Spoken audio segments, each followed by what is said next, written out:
Messieurs, dames, bonsoir et merci d'avoir gardé votre rendez-vous quotidien avec la salle de rédaction.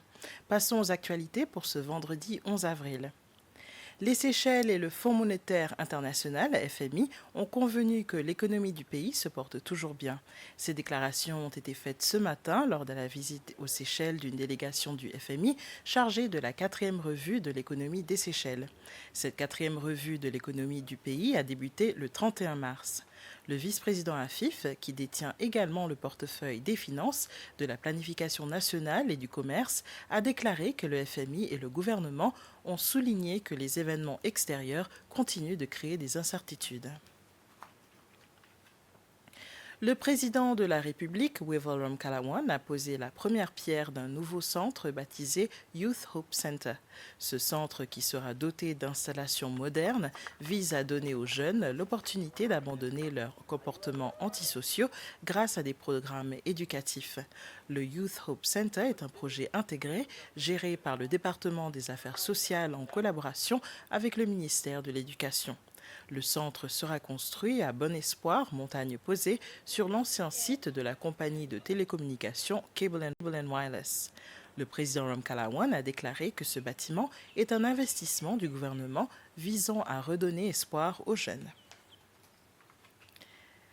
Le secrétariat de la Commission nationale des Seychelles pour l'UNESCO, basé au ministère de l'Éducation, a organisé une réunion de coordination des acteurs nationaux de l'UNESCO sur l'économie bleue et autres initiatives. Cette réunion a été organisée en collaboration avec le bureau régional de l'UNESCO.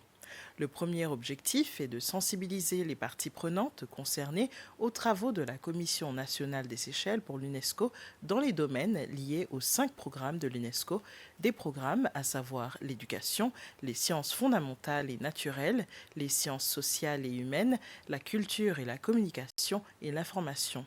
Le deuxième objectif est d'organiser une réunion des acteurs nationaux de l'UNESCO sur les initiatives liées à l'économie bleue.